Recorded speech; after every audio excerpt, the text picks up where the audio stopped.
Hola, ¿cómo están? Soy Héctor Alejandro Quintanar y esta es mi contribución semanal para Sin embargo.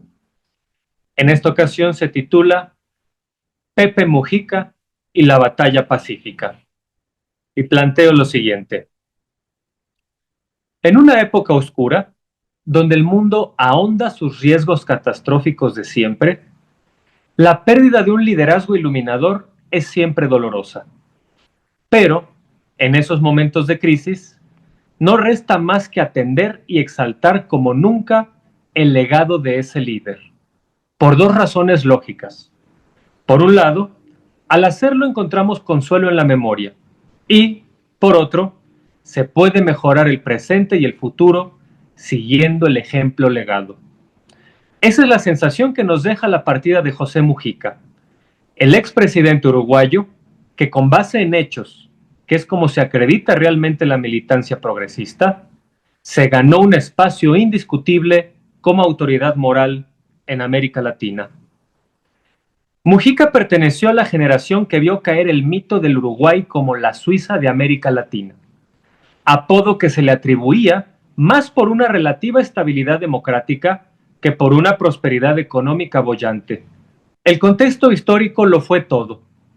Después de 1945, el nuevo escenario de la Guerra Fría tuvo una particularidad en América Latina, región donde desde 3 lustros atrás hubo un protagonismo político de proyectos desarrollistas contradictorios que, sin embargo, aunque no extendieron derechos políticos, sí extendieron derechos sociales.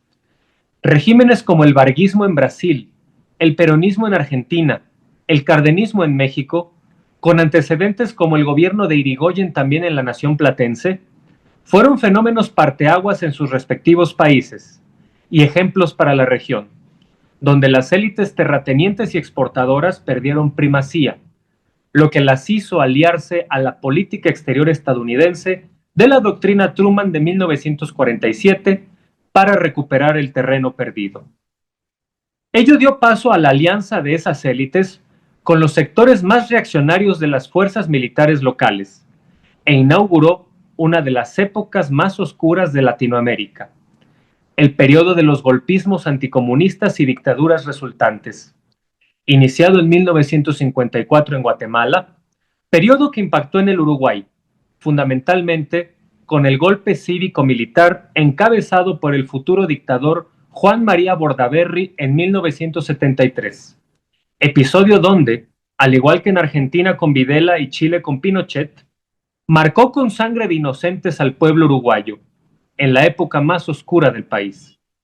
Sin embargo, la Suiza de América ya cargaba desde antes de la dictadura con muchas inercias indeseables, como fue el gobierno de Jorge Pacheco Areco.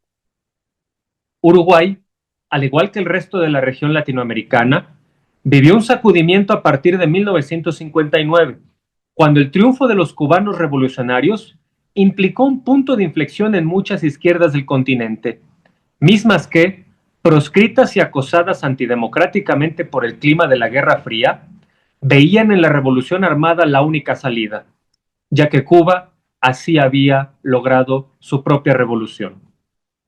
La organización del Movimiento de Liberación Nacional Tupamaros, a la que perteneció Mujica, es resultado en Uruguay de esa inspiración de los años 60 en toda América Latina, con lo que se inauguró la primera guerrilla urbana en el continente, en el pequeño país sudamericano, cuando la mayoría de las guerrillas en el resto de la región operaba en la zona rural.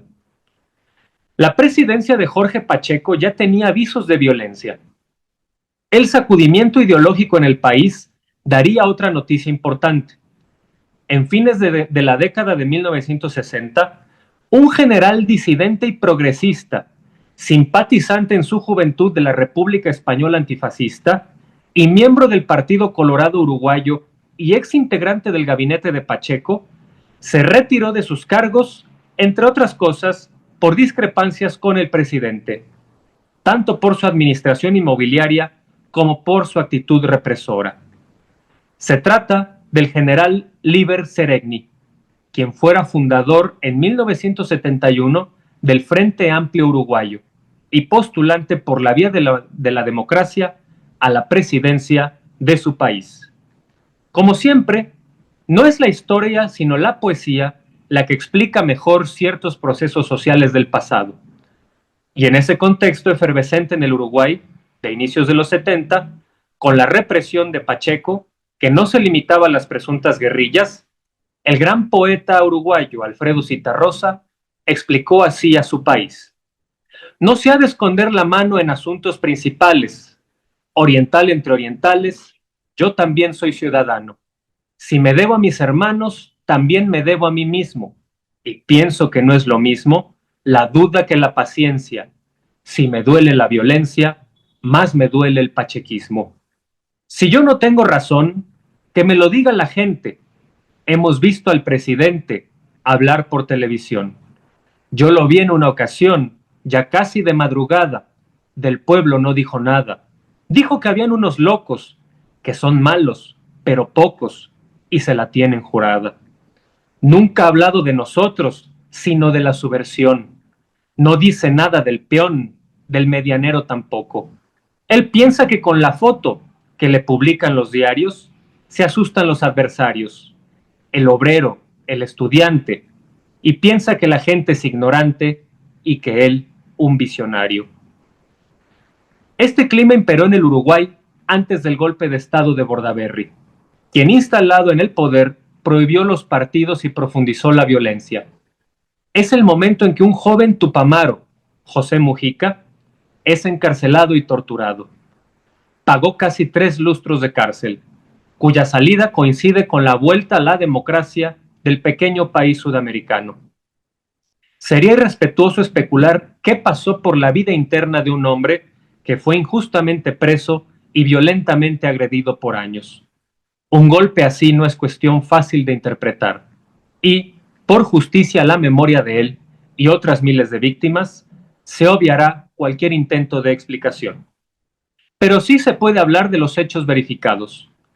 Liberado de su infausta prisión y dejada atrás la dictadura, en el proceso de cicatrización histórica del Uruguay, José Mujica haría política desde el Frente Amplio. Paradoja comprensible. Ese partido acosado en 1971 por las derechas obtusas uruguayas y proscrito por la dictadura, fue fundado ni más ni menos que por un militar y pronto se convertiría en una de las vanguardias progresistas de América Latina, cuando en 2004, con Tabaré Vázquez a la cabeza, ganaron por primera vez la presidencia uruguaya, proceso que coronó con un éxito sin precedentes la presidencia de Mujica a partir de 2009. Los logros y hechos notables abundan: reducción de pobreza, reafirmación de la seguridad, un sentido realmente liberal de la política y un decoro personal de principio a fin. Faceta donde Mujica fue siempre un hombre humilde por dentro y por fuera, como lo dicta la genuinidad, y concitó un ejemplo notable para entender qué significa luchar contra la pobreza y la injusticia. La vida de Mujica es ejemplar no solo como presidente eficaz y comprometido con las mejores causas, lo es también como hombre, como individuo que transitó en la política en una trayectoria de novela, o más bien de película, cuya bonomía nunca fue impostada y fue, como el bienestar social durante su gobierno, una cuestión de acceso público. Otra paradoja de la historia: un hombre menudo y de ojos pequeños deja un ejemplo del tamaño del orbe por su mirada visionaria y su ejemplo lúcido. Muy parecido su caso al de su propio país, pequeñito territorio que, en medio de 2 gigantes como Brasil y Argentina, da sin embargo lecciones de grandeza a toda América Latina.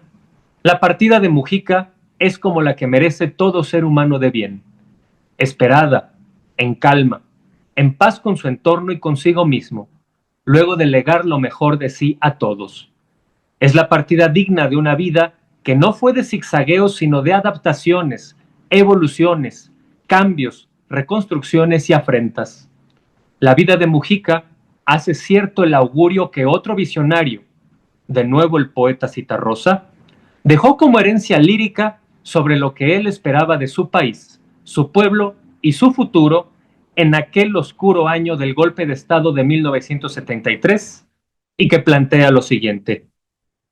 En mi país, qué tristeza, la pobreza y el rencor.